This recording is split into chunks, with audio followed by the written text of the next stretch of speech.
kilimo na viwanda.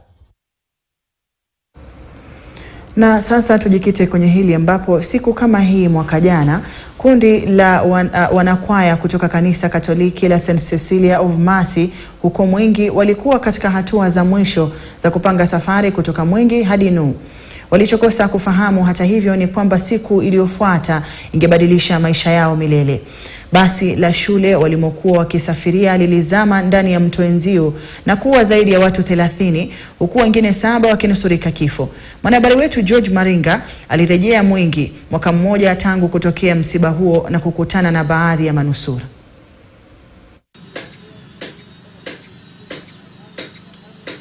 Pembeni mwa mto Enziu, chini ya mandhari ya kijani kibichi yanayosheheni miti na nyasi, kundi la mbuzi na mchungaji wao wanachukua hatua moja baada ya nyingine kuelekea tuliko. Baada ya kile huenda kilichokuwa siku ndefu malishoni, wanafuatana kwa utaratibu. Wasilolijua ni kwamba kama unavyoshuhudia, wanatembea juu ya mto kavu. Upande wa pili wa mto huu, ng'ombe hawa wanakata kiu baada ya malisho mchana kutwa. Huu ni mto wa Enziu unaopita eneo la Mwingi Mashariki, kaunti ya Kitui. Unayagawanyisha maeneo mawili, Mwingi na Nuhu. Kila mnyama anajitahidi kunywa maji bila ya kufahamu matukio yaliyofanyika mwaka mmoja uliopita ndani ya mto huu. Ni matukio ambayo Simon Care anayakumbuka wazi kama mchana wa jua. Mhudumu huyu wa afya pia ni mwenyekiti wa kwaya ya kanisa Katoliki la Mtakatifu Cecilia eneo la Mwingi. Amekubali kukutana nasi na kuwasili kwa kutumia usafiri anaopenda zaidi, pikipiki yake.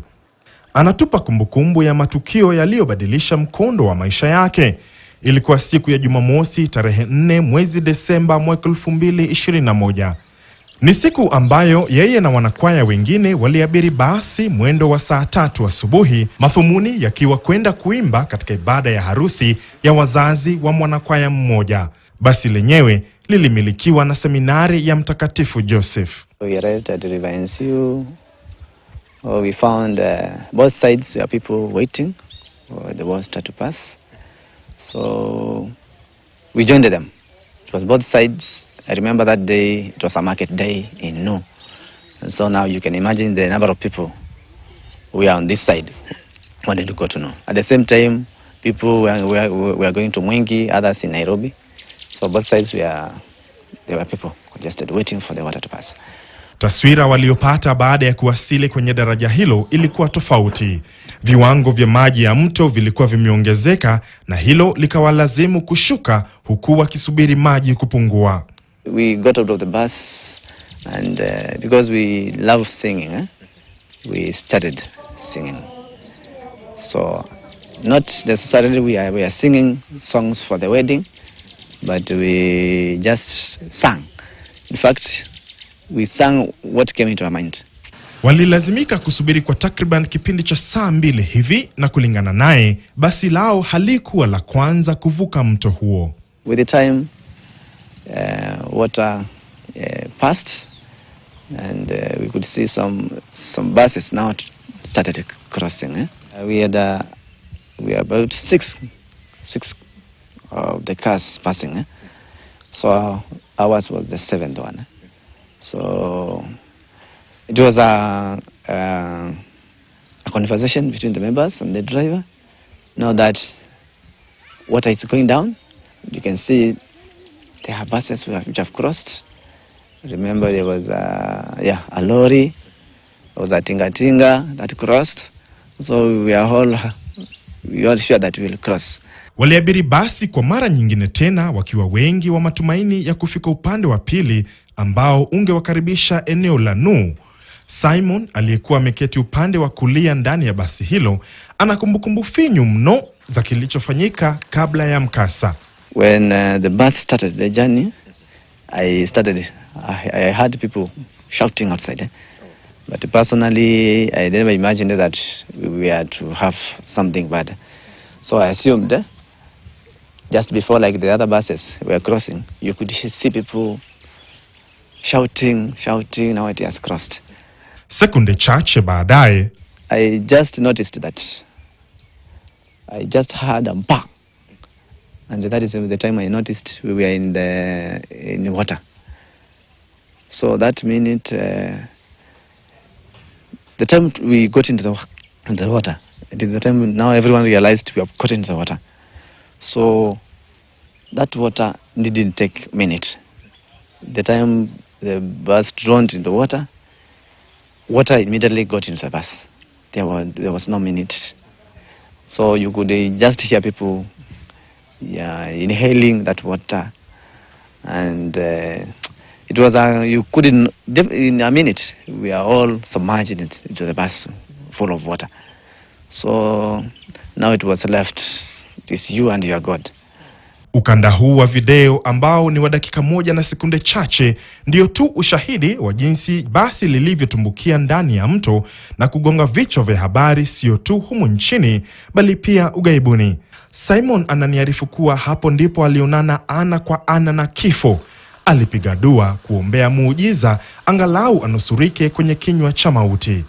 Personally, I think God just talked to me. Because I personally prayed in that water. And yes, I knew that this is death. But I really prayed. But God, this is not my time. And what I prayed for was a miracle. I prayed for a miracle. And it happened. Just inside the bus, I just raised my hand, not knowing what I was doing, just finding ways, and I was able to touch a smooth surface. Fortunately, the smooth surface was a window. Yeah, that was a fortunate thing. And now to see how God works, I opened that window, but I didn't see the window. I just pushed something, and it happened. My mind told me that that must be a window, and that is the time I rushed out of that window. Because your hands were closed. Yeah. At the same time, trying to hold your breath, not to inhale a lot of water. So that is the time I pushed myself through the window and saw the outside now. And yes, I found this is the reality. And now we are in the water. After taking a breath, I came out of the window and I was on top of the bus. Simon ambaye hana ujuzi hata kidogo wa kuogelea akawa na kizungumkuti cha pili, jinsi ya kufikia ukingo wa mto licha ya kuzidiwa na maji ya mto. Fortunately, we saw the local divers coming. There were so many in that water. Oh, they were telling you, Jirushe, Jirushe. So we had no otherwise because the bus was still sinking. That was the only option because this bus is sinking. And once it sinks, you don't know how to help yourself. You can't swim. So you just throw yourself into that water. And those people are the people who helped us. Watu 33 walifariki huku watu 7 wakinusurika, wanaume 6 na mwanamke mmoja. Simon ni mmoja wa wanaume hao. Kutana na Mary Katanu, mwanamke pekee aliyenusurika kifo baada ya mkasa wa basi mto Enziu. Wingu la simanzi linamgubika kila anapokuwa na kumbukumbu za siku hiyo. Mama huyu wa mtoto mmoja mwenye asili ya kaunti ya Busia hakumbuki mengi yaliyomkumba siku hiyo. Nilikuwa nimekaa hiyo kiti ya kwanza ukiingia kwa basi hapo kwa conductor. Ile saidi ya kwanza yenye iliingia kwa maji. Kama mimi sikuelewa vile iliingia kwa maji, nilistukia niko ndani ya maji. Na nikiwa ndani ya maji vile nilisimama, kitu ya kwanza niliona dirisha ya kioo, ndio nikajaribu kupita ndio niingie kwa mto.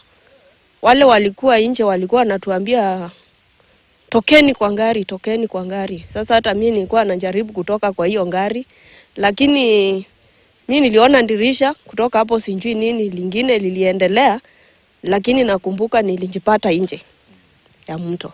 Kwake yeye alibahatika mno kunusurika kifo baada ya ajali hiyo. Kutoka hapo sasa yenye ilifanyika, kama nilifurutwa na mtu kutoka kwa basi kuenda nje, na vile nilifika nje mimi hapo wasielewi. naonanga tu Mungu alitenda yake, kwa sababu hata kama ni mtu alinisaidia, ni Mungu alimtuma, kwa sababu mimi sikuwa nimefunga mshipi. Sasa ingekuwa hata nikumbebwa na hiyo maji ningepotea na nisaulike hivyo. Matatizo ya afya yake yalianza papo hapo, kiasi cha kuzidiwa na kusafirishwa na kulazwa katika chumba cha wagonjwa mahututi ICU jijini Nairobi. Hata wa leo, kama ile wiki iliyopita, nilikuwa nimepoteza sauti, nilikuwa na uchungu sana. Ile shida niko nayo kubwa ni penye nilipoteza 30% lungs capacity. So na operate na 70. Homa kidogo nimeenda chini. Kitu yoyote yenye na affect kupumua. Sasa saa nyingine najipata niko na hiyo changamoto. Naweza saa nyingine sauti inapotea, saa nyingine unasikia hiyo kifua inauma sana. Sasa kitu kidogo tu hivi najipata kifua inauma, hewa inaanza kuisha. Sasa lazima mimi tangu utotoni sijai kuwa na shida yoyote ati unameza dawa kila siku. Sasa siku hizi naambiwa ni asma yenye sijaizaliwa nayo. Huzuni, dhiki na msongo wa mawazo zimemwandama Mary Katanu hadi wa leo. Afya yake imeathirika na kudorora katika kipindi cha mwaka huu mmoja, na amelazimika kugharamika kwa sababu ya matibabu. Hilo limeathiri pakubwa mapato yake na ya familia yake. Mimi nilikuwa naasa sana kuhusu familia yangu, na hiyo kitu ilitupiga sana kama familia. Hata wa leo tunazidi tu kung'ang'ana na maisha. Isitoshe, ilichukua miezi kadhaa kabla ya wawili hawa kurejelea uimbaji kanisani. Mimi yenye inanisaidia sana ni maombi, na wenzangu wananitia moyo sana. Wananiambia Katanu, jikaze tu. So najipata tu nazonga, nikikuwa mgonjwa sana kama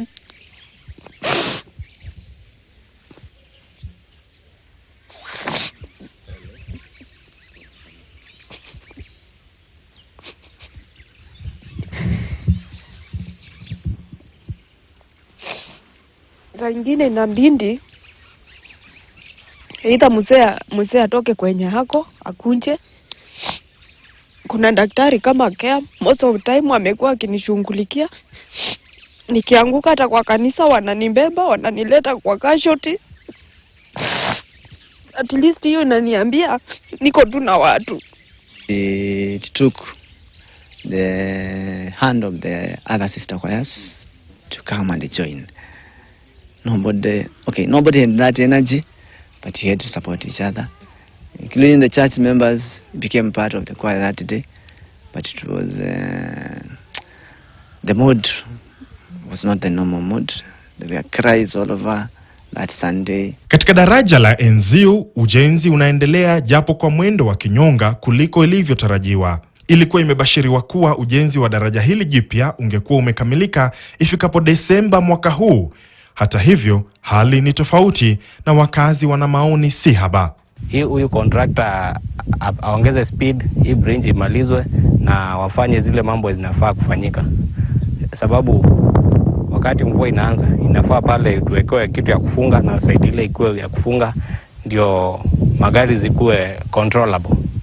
Serikali ingefaa ifanye bidii, manake watu wameenda wengi. Watu wetu wanamalizikia hapa. Kuna watoto wanaenda shule pande hii, kuna wengine wanatoka pande hiyo kienda Ngune. Kitambo ende Ngune, hii mtu ikiwa na maji na wazungu inawafungia. Watoto wanachelewa na masomo.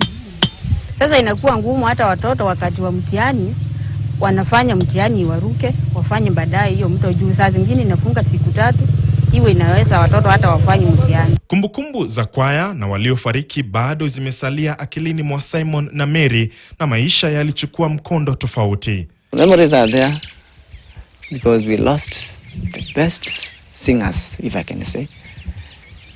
Until today,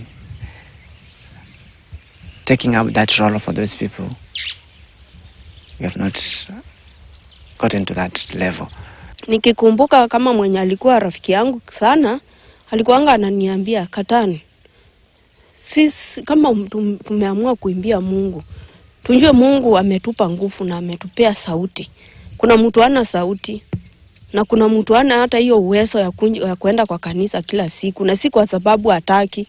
kwa sababu hata ni mgonjwa ama ako na shida zingine. Kwa hivyo yenye kitu nakuambia, tunjitolee hii kitu, tuimbie Mungu kwa roho moja. Mabaki ya daraja lililosababisha vifo sio tu vya wanakwaya hao, bali pia wakazi wengine miaka ya awali bado yapo. Wanatumai kuwa mkasa kama huo hautashuhudiwa tena kamwe. Japokuwa kuna utulivu, tunaarifiwa kwamba ni kwa muda tu, kwani wiki mbili zilizopita maji yalifurika jinsi yalivyofurika mwaka mmoja uliopita ambapo ajali hiyo ilitokea, na tunaarifiwa kwamba hili ndilo eneo la tukio ambapo basi lilianza kuzama. Familia zinazidi kusubiri fidia, huku pia zikisubiri kwamba daraja waliloahidiwa litakamilika. George Maringa, KTN News, katika mto wa Enziu, kaunti ya Kitui. So Dr. asante mwenzangu George Maringa kwa makala haya ya kina. Natumai kwamba vile ujenzi wa daraja hilo utakuwa unakamilika ndani ya muda usiokuwa mrefu, ili mikasa kama hiyo ya awali isiweze kushuhudiwa tena kwenye siku za usoni. Mtazamaji, taarifa